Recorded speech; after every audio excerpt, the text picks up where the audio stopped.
Welcome to my class. দেখো আজকে আমি তোমাদের করাবো ক্লাস 5 বা পঞ্চম শ্রেণীর আমার গণিত বিষয়ের পৃষ্ঠা নম্বর 26, পৃষ্ঠা নম্বর 27 এবং পৃষ্ঠা নম্বর 28 পর্যন্ত যতগুলো অঙ্ক আছে প্রত্যেকটা অঙ্ক আমি খুব ছোট্ট ছোট্ট করে সহজ করে বুঝিয়ে দেওয়ার চেষ্টা করব। তোমরা শেষ পর্যন্ত ভিডিওতে সঙ্গে থাকো, আশা করি বুঝতে পারবে।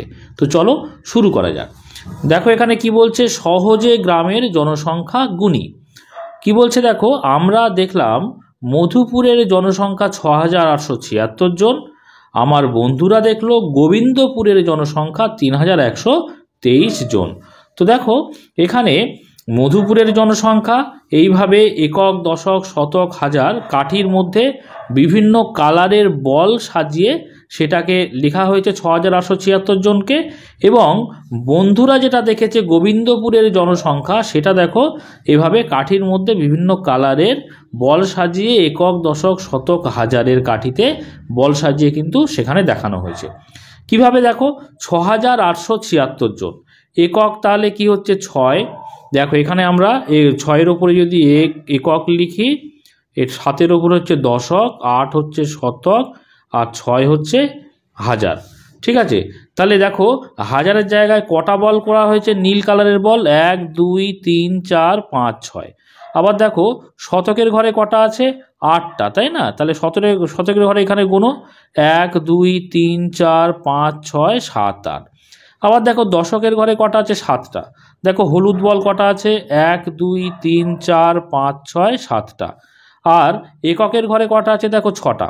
এখানে লাল কালারের বল, এই অরেঞ্জ কালারের বল দেখো ১, ২, ৩, ৪, ৫, ৬টা। তাহলে বুঝতে পারছো এইভাবে সাজানো রয়েছে। ঠিক একই রকমভাবে গোবিন্দপুরের জনসংখ্যা, হাজারের ঘরে আছে ৩ বলে ৩টে বল। তারপরে শতকের ঘরে আছে কত, ১, ওই জন্য শতকের ঘরে একটা বল। দশকের ঘরে আছে ২, ওই জন্য হলুদ কালারের দুটো বল। এবং এককের ঘরে আছে ৩, ওই জন্য ৩টে লাল বল। বুঝতে পেরেছো? এবার মধুপুরের জনসংখ্যা আর গোবিন্দপুরের জনসংখ্যা এই দুটো যদি আমরা যোগ করি, অর্থাৎ ৬,৮৭৬ জন আর ৩,১২৩ জন, এরকম যদি আমরা উপর নিচ করে যোগ করি, তোমরা এই যোগটা নিশ্চয়ই জানো যে দুটি গ্রামের মোট জনসংখ্যা হলে যোগ করতে হয়। তো দেখো ৬ আর ৩-এ যোগ করলে হয় ৯, ৭ আর ২-এ যোগ করলে হয় ৯, ৮ আর ১-এ যোগ করলে হয় ৯, আর ৬ আর ৩-এ যোগ করলে হয় ৯। অর্থাৎ এককের ঘরে ৯, দশকের ঘরে ৯, শতকের ঘরে ৯ এবং হাজারের ঘরে ৯। এই যোগটা আমরা কিন্তু এখানে যেমন করে কাঠির মাধ্যমে, কাঠি এবং বলের মাধ্যমে সাজিয়ে এর জনসংখ্যাগুলো দেখানো ছিল, এই দুটো গ্রামের মোট যে জনসংখ্যা অর্থাৎ ৯,৯৯৯ জন, এটাকে কিন্তু আবার নিচে কাঠি এবং বলের সাহায্যে দেখানো হলো। দেখো এখানে একক, দশক, শতক এবং হাজার।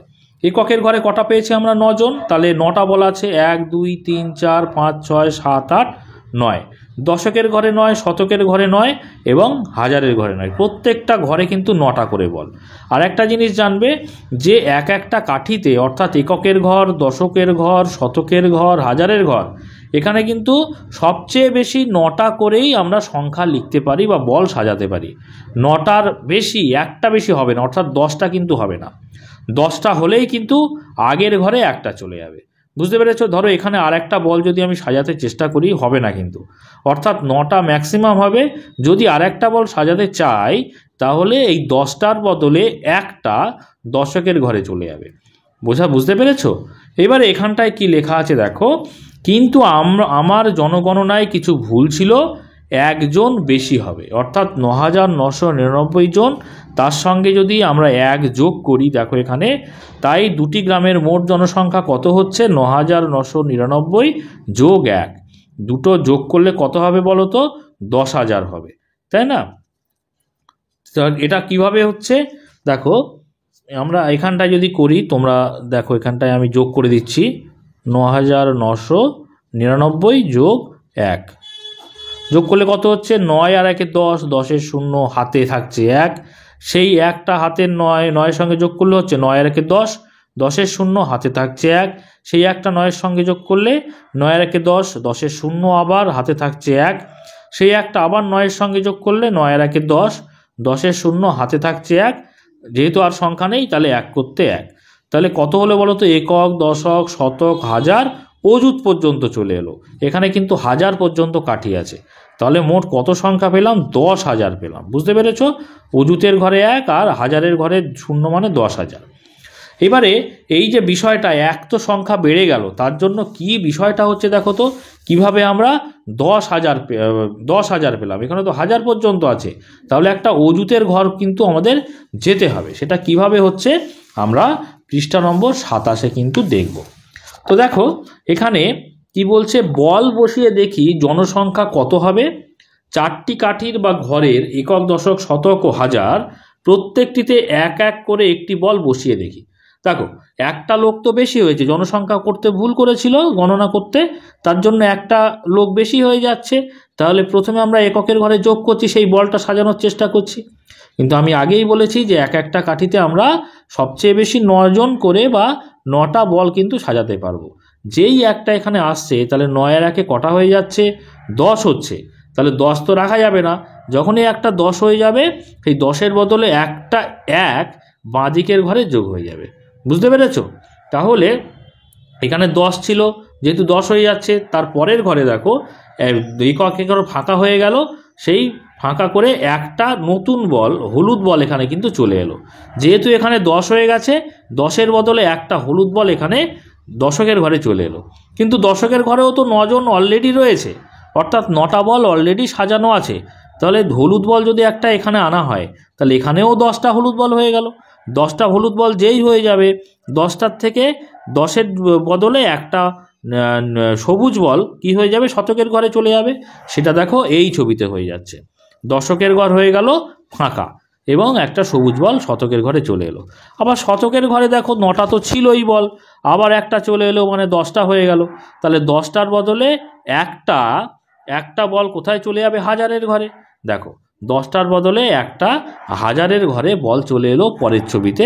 তাহলে শতকের ঘরও কিন্তু পরের ছবিতে ফাঁকা হয়ে গেল। বোঝা গেল? কিন্তু হাজারের ঘরেও তো 9টা বল ছিল, সেই একটা বল চলে আসা মানে দশকের ঘরে যেই হাজারের ঘরে যেই 10টা হয়ে গেল, তাহলে তার পরিবর্তে একটা বল তার আগের ঘরে চলে আসবে। তাহলে একক, দশক, শতক, হাজার, তার আগের ঘরটা কি? অযুত। সেই অযুতের ঘর তো ছিল না, তাহলে অযুতের ঘরে 1 চলে আসবে, আর দশকের ঘরে কি হয়ে যাবে? জায়গাটা ফাঁকা হয়ে যাবে।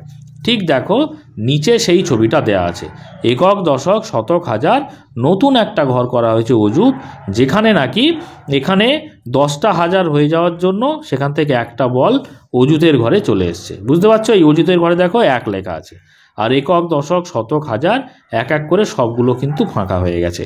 কারণ আমরা জানি ম্যাক্সিমাম আমরা সবচেয়ে বেশি আমরা কটা বল বা কজনকে এখানে রাখতে পারি? 9 জনকে রাখতে পারি, বা 9টা সংখ্যা লিখতে পারি, বা 1 থেকে 9 আমরা লিখতে পারি। ঠিক আছে? তাহলে দেখো আমরা সংখ্যাগুলো কাঠির মাধ্যমে কি করে সাজিয়ে দেখলাম যে হয়ে গেল দেখো 10,000, যেটা আমি আগের পৃষ্ঠাতে দেখো এমনি যোগ করে দেখিয়েছিলাম কত হয়েছিল? 10,000। বুঝতে পেরেছো না? নিশ্চয়ই বুঝতে পেরেছো। এবারে দেখো আমরা 27 নম্বর পেজে বল দেখে সংখ্যা বসাই, অর্থাৎ নিজেরাই এবারে আমরা করব। তো প্রথম ঘরটায় দেখো এখানটায় কি আছে? এখানে দেখো একক, দশক, শতক, হাজার, অযুত। অযুতের ঘরে 2 আছে, তাহলে সেই জন্য নিচের ঘরে 2 বসানো আছে। আর প্রত্যেকটা ঘরে কোনো সংখ্যাই কোনো বলই নেই, তার জন্য প্রত্যেকটাতে কি আছে? প্রত্যেকটাতে 0 আছে।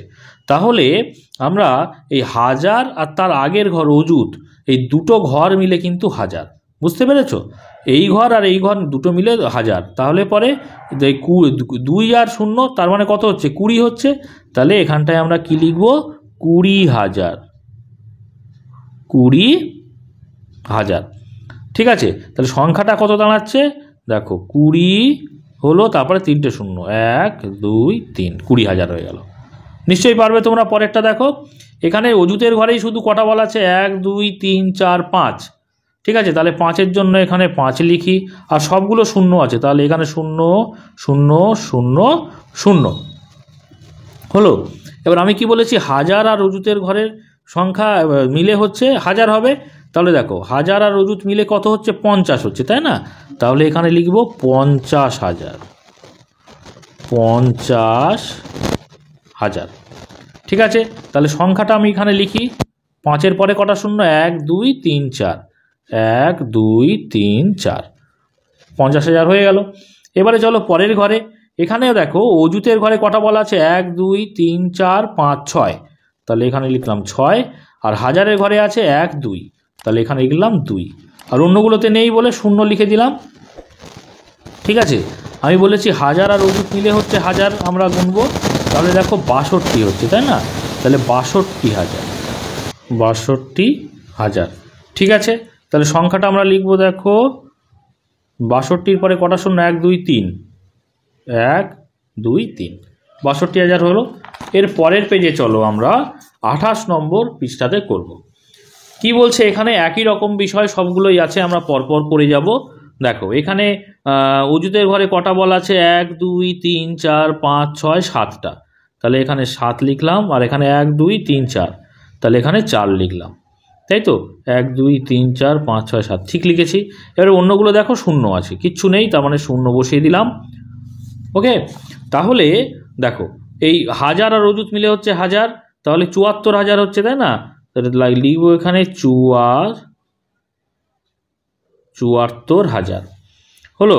এবারে তাহলে সংখ্যাটা কি দাঁড়ালো? 74-এর পরে 1 2 3টে শূন্য, 1 2 3টে শূন্য। এরপরে চলে এসো পরের ছবিটাতে কি আছে? অজুতের ঘরে দেখো 1 2 3 4 5 6 7 8, তাহলে এখানে আছে 8টা বল। তারপরেরটা হাজারের ঘরে আছে 3টে বল, তারপরেরটা আছে 2টো বল, তারপরে কিছু নেই, তারপরেরটাতেও কিছু নেই। তাহলে দেখো হাজার আর অজুত মিলে হচ্ছে হাজার, তাহলে 83,000, তাই না? তাহলে লিখবো এখানটায় 83,000, তারপরে 2 শতক, তাহলে 2 শতক, তারপরে তো শূন্য আছে। তাহলে সংখ্যাটা কি আছে? 83-র পরে 2, তারপরে 2টো শূন্য, হলো 83,200। এর পরের ছবিটা দেখো কি আছে? এখানে অজুতের ঘরে আছে 1 2 3 4 5টা বল, তাহলে এখানে লিখি 5। তারপরে হাজারের ঘরে দেখো 2টো আছে, তারপরে শূন্য আছে, কিছু নেই। তারপরে দেখো হলুদ বল আছে 3টে, মানে দশকের ঘরে হবে 3, এককের ঘরে আছে 1। ঠিক আছে, তাহলে হাজার আর অজুত মিলে হচ্ছে হাজার, তাহলে দেখো 52,000, এখানটায় লিখবো 52,000। তারপরে শতক তো শূন্য, লেখার দরকার নেই। দশক কত আছে? দশক আছে 3, আর একক আছে 1, তাহলে আমরা দশক আর একক মিলে কি লিখব? 31, 31। ঠিক আছে, 52,031। তাহলে সংখ্যাটা কত দাঁড়াচ্ছে? 52,031, এই সংখ্যাটাই পাশাপাশি লিখে দিলে হয়ে যাবে। এবার দেখো পরের ছবিতে অজুতের ঘরে আছে 1 2 3টে বল, তার মানে এখানে আমরা লিখব 3। হাজারের ঘরে আছে দেখো 1 2 3 4 5 6 7, তাহলে এখানে লিখব 7। শতকের ঘরে দেখো 1 2 3 4 5, তাহলে এখানে লিখব 5। দশকের ঘরে দেখো 2টো আছে, আর এককের ঘরে 1 2 3 4টে, তাহলে 4 লিখলাম। ওকে, এবারে দেখো হাজার আর অজুত মিলে হচ্ছে হাজার, তাহলে 37,000। দেখো আমরা এখানে লিখব 37,000। তারপরে শতক কত আছে? কত শত? 500, তাই না? 500। আর কত? দশক আর একক মিলে হচ্ছে আমরা সংখ্যাটা লিখব 24, তাই না? 2 আর 4 24, তাহলে এখানে লিখব 24, হলো। তাহলে 37,524। এবারে সংখ্যাটা কত দাঁড়াচ্ছে? 3 7 5 2 4, 5 2 4। আচ্ছা, এটা হয়ে গেল। এরপরে চলো পরের ছবিতে কি আছে দেখা যাক। এখানে দেখো কিছুতেই বল সাজানো নেই, আমরাই বল সাজাবো। শুধু সংখ্যাটা এখানে লেখা আছে। দেখো 60,020, তাহলে অজুতের ঘরে কত আছে? দেখো 6, তাহলে এখানটায় 6 লিখি। তারপরে দেখো 2টো শূন্য, এখানে একটা শূন্য, এখানে একটা শূন্য। তারপরে দশকের ঘরে আছে 2, আর এককের ঘরে আছে কত? 0। এবারে এই অনুযায়ী আমরা বল সাজিয়ে দেব। বিভিন্ন কালারের বল সাজানো যায়, আমি এখানে পেন দিয়ে করছি। দেখো 6 মানে 1 2 3 4 5, এই 6টা বল সাজিয়ে দিলাম। তারপরে শূন্য মানে কিছু সাজাবো না, তারপরে শূন্য মানে সাজাবো না, তারপরে দুটো, তার মানে একটা, এই দুটো হয়ে গেল, তারপরে শূন্য, কিছু দেওয়ার দরকার নেই, হলো। তাহলে এটা কমপ্লিট হলো। এরপরে চলো পরের ছবিতে দেখো কত আছে, 36,500। 36,500, 500 মানে তারপরে দুটো শূন্য, 36,500 হয়েছে। তাহলে দেখো অজুতের ঘরে কত হচ্ছে 3, এখানে 3 বসাই, হাজারের ঘরে 6, তারপরে শতকের ঘরে 5, যেহেতু 500 তার মানে পরের দুটো হয়ে যাবে শূন্য। তাহলে অজুতের ঘরে আমরা 3টে বল সাজিয়ে দেবো, 1টা 2টো 3টে। হাজারের ঘরে 6টা, 1টা 2টো 3টে 4টে 5টা 6টা। তারপরে দেখো শতকের ঘরে আছে 5টা, 1 2 3 4 5টা, আর পরে এগুলো শূন্য আছে মানে সাজানোর দরকার নেই। এরপরে চলে দেখো নিচের সংখ্যা দেওয়া আছে, যেটাও 5 অঙ্কের বৃহত্তম সংখ্যা। দেখো এইটা শর্ট কোশ্চেন হিসেবেও বিভিন্ন সময় পড়ে। 5 অঙ্কের ক্ষুদ্রতম সংখ্যা আছে ডান দিকে, বৃহত্তম সংখ্যা মানে 5টা 9। 5 অঙ্কের বৃহত্তম সবচেয়ে বড় সংখ্যা 5 অঙ্কের, সেটা হচ্ছে 5টা 9, 1টা 2 3 4 5টা, ঠিক আছে। তাহলে 5টা 9 মানে এখানেও 9, এখানেও 9, এখানেও 9, এখানেও 9, এখানেও 9। তাহলে 9টা করে বল প্রত্যেকটাই হবে। আর আমরা জানি যে একটা কাঠিতে সবচেয়ে বেশি 9টা করেই বল সাজানো যায়। দেখো আমি বল সাজিয়ে দিচ্ছি, 1 2 3 4 5 6 7 8 9, ঠিক আছে। এখানেও ঠিক তেমনি 1 2 3 4 5 6 7 8 9। এখানেও 1 2 3 4 5 6 7 8 9। এখানেও 9টা 1 2 3 4 5 6 7 8 9। এখানেও 9টা 1 2 3 4 5 6 7 8 9, ঠিক আছে। প্রত্যেকটায় 9টা করে বল এভাবে সাজিয়ে দিতে হবে। এবারে দেখো 5 অঙ্কের ক্ষুদ্রতম সংখ্যা, যেমন 5 অঙ্কের বৃহত্তম সংখ্যা হচ্ছে 5টা 9, 5 অঙ্কের ক্ষুদ্রতম সংখ্যা হচ্ছে 1-এর পরে 4টে শূন্য। কেন? কারণ মোট অঙ্কগুলো মিলে হচ্ছে 5টা হবে। দেখো একটা 1, তারপরে 1 2 3 4টে, এটাও 5টা, এটাও 5টা হবে, কিন্তু তার মধ্যে 4টে হবে শূন্য আর একটা হবে 1। বুঝতে পেরেছো? 5 অঙ্কের ক্ষুদ্রতম সংখ্যা। এবারে তাহলে অজুতের ঘরে দেখতে পাচ্ছি আমরা এখানে 1 পাচ্ছি, আর সবগুলো 1টা 2টো 3টে 4টে শূন্য হয়ে যাবে। এখানে এখানে এখানে এখানে কি হয়ে যাবে? শূন্য হয়ে যাবে। তার মানে অজুতের ঘরে একটা শুধুমাত্র বল দিলেই কিন্তু হয়ে যাচ্ছে, ঠিক আছে। 5 অঙ্কের ক্ষুদ্রতম সংখ্যা কিন্তু 10,000। বুঝতে পেরেছো? তাহলে আজকে আমরা কি শিখলাম দেখো, শিখন সামর্থ্যে 5 অঙ্কের সংখ্যা স্থানীয় মানে বিস্তার করে লিখতে পারা, এটা কিন্তু আমরা শিখলাম। কোথায় একক, দশক, শতক, হাজার, অজুতে কোথায় কতটা কিভাবে আমরা সংখ্যা সাজিয়ে স্থানীয় মানে বিস্তার করতে পারি, সেটা কিন্তু আজকে আমরা শিখলাম। আশা করি বুঝতে পেরেছো। এর পরের ভিডিওতে কিন্তু আমরা 29 নম্বর পেজে যে অঙ্কগুলো দেয়া আছে সেখান থেকে করতে শুরু করব। তোমরা যদি সেই সমস্ত ভিডিওগুলো পেতে চাও অবশ্যই চ্যানেলটিকে সাবস্ক্রাইব করে নিয়ে সঙ্গে থেকো। আর আজকের ভিডিওটি যদি ভালো লাগে অবশ্যই একটা লাইক করে দিও, কমেন্ট করবে এবং বন্ধুদের মধ্যে শেয়ার করে দিও। আর শেষ পর্যন্ত ভিডিওতে সঙ্গে থাকার জন্য সকলকে অসংখ্য ধন্যবাদ।